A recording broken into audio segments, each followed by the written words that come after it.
পঞ্চায়েত ভোটের ঠিক আগের দিন খবর এলো যে কাকদ্বীপে এক সিপিএম কর্মী দেবু দাস এবং তার স্ত্রী উষা দাসকে জীবন্ত পুড়িয়ে মারা হয়েছে।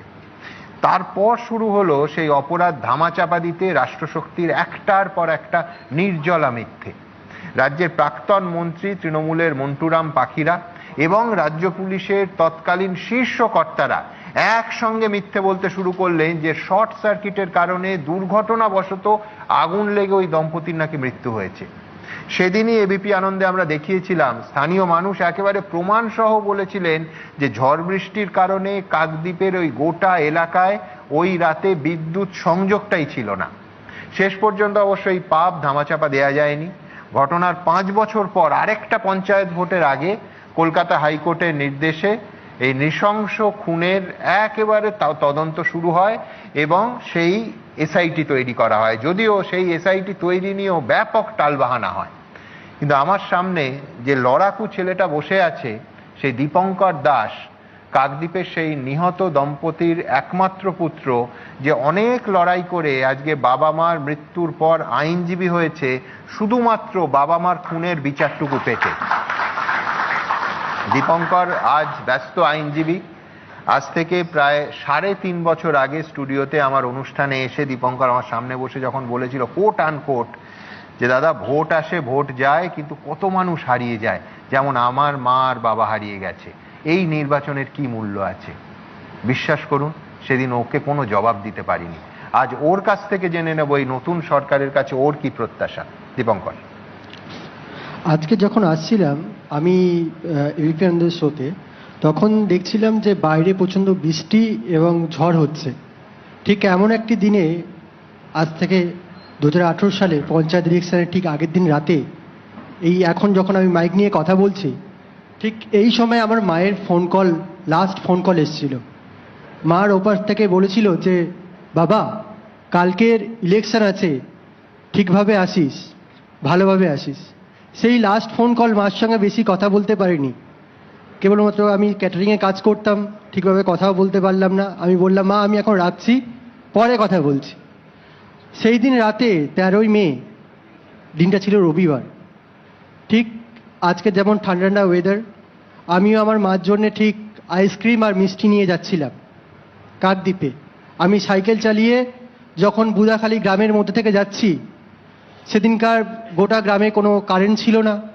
আমি যখন যাচ্ছি মাকে ডাকতে ডাকতে যাচ্ছি যে মা মা বলে ডাকতে ডাকতে যখন ঢুকছি, তখন দেখছি আমার বাড়িটা কারা যেন আগুন ধরিয়ে দিয়েছে এবং তারা বলতে বলতে যাচ্ছে যে বেড়াদুরটাকে আমি শেষ করে দিয়েছি। আমি তখন ঢুকলাম বাড়ির ভেতরে, তখন দেখছি আমার বাবা মা দুজনেই মারা গেছে এবং তাদের মাংসপুণ্ডগুলো সব জোড়া পাকিয়ে আছে। আমি ঢোকার পরে আমি পাড়ার লোককে ডাকলাম যে কেউ আসুন না, এসে আমার বাবা মাকে একটু বাঁচান। আমার সেই সেন্স ছিল না যে মারা যাওয়ার পরে কি করে আবার হাসপাতালে নিয়ে যাওয়া যায়। তাও আমি ওনাদেরকে বললাম। তারা শোনার পরে সবাই চুপচাপ আছে, কারণ তারা কিছু বলতে পারছে না। তারপরে আমি দেখলাম আমার মার যে অবশিষ্ট দেহ, সেখানেও আগুন জ্বলছে। আমি নিজে থেকে কলসি থেকে জল নিয়ে গিয়ে আমার মার দেহতে ঢালি, তারপরে মার দেহটা কিছুটা অংশ বেঁচে যায়। তার পরবর্তী ক্ষেত্রে আমি যখন 14ই মে 10:30টার দিকে আমি যখন কাকদ্বীপ থানায় গেলাম, কাকদ্বীপ থানার অফিসার অভিজিৎ ব্যানার্জি আমাকে বললেন আমরা এখন ইলেকশনে ব্যস্ত আছি, আপনি পরে আসুন বা আপনি বাইরে গিয়ে বসুন। আমি বাইরে বসে থাকি প্রায় 2.5 ঘন্টা নাগাদ। 2.5 ঘন্টা পরে আমাকে ডাকা হলো, আমাকে ডেকে বলা হলো কি হয়েছে বলো। আমি বললাম স্যার আমাদের বাড়িতে কালকের কিছুজন গিয়ে আমার বাবা মাকে জ্বালিয়ে দিয়েছে, তারপরে আমি আপনার কাছে এই কমপ্লেনটা দিতে এসেছি। ওনারা বললেন আমরা এখন নিতে পারবো না, আমরা এখন ব্যস্ত আছি, তুমি চলে যাও। তার পরবর্তী ক্ষেত্রে 13ই মে ঘটনা ঘটে। তার পরবর্তী ক্ষেত্রে আমি আমার বাবা মা মারা যাওয়ার পরে আমি নিজে থেকে আমার বাবা মা দেহ সৎকারের জন্যে, আমি হচ্ছে প্রথম সন্তান যার বাবা মা দেহ নেওয়ার জন্যে হাইকোর্টে মামলা ফাইল করি।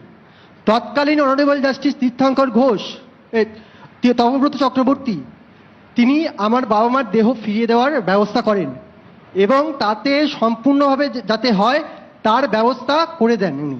তার পরবর্তী ক্ষেত্রে আমি আমার বাবা মার দেহ আনি এবং সৎকার্য করি। আমার একটাই কোশ্চেন, সেই সময় আমার বাবা মার দেহ সৎকারের জন্য এতগুলো পুলিশের বন্দোবস্ত করতে পারলেন তৎকালীন সরকার। আমার বাবা মা যতক্ষণ বেঁচে ছিলেন তৎকালীন করে একটা পুলিশ বাহিনী ছিল না। ইলেকশন হয়ে গেল, ইলেকশন চলে গেল, যেই মানুষগুলো হারিয়ে যাচ্ছে তারা কখনো ফিরে আসছে না। তাহলে যখন কোনো ইলেকশন হচ্ছে আমাদের জন্য, আমাদের ভালো থাকার জন্য যে ইলেকশন হচ্ছে, সেখানে কেন এত মানুষ মারা যাবে? আমি তার পরবর্তী ক্ষেত্রে আমি যখন কোর্টে এই মামলাটা চলছে, আমি যখন কোর্টে এসেছিলাম, আমি half pant and T shirt পরে এসেছিলাম কোর্টে, খালি পায়ে। তখন আমার কাছে জুতোও ছিল না, কারণ জুতোটা আমি বাড়িতে ফেলে এসেছিলাম। আমি খালি পায়ে গোটা হাইকোর্ট আমি হেঁটে বেরিয়েছি।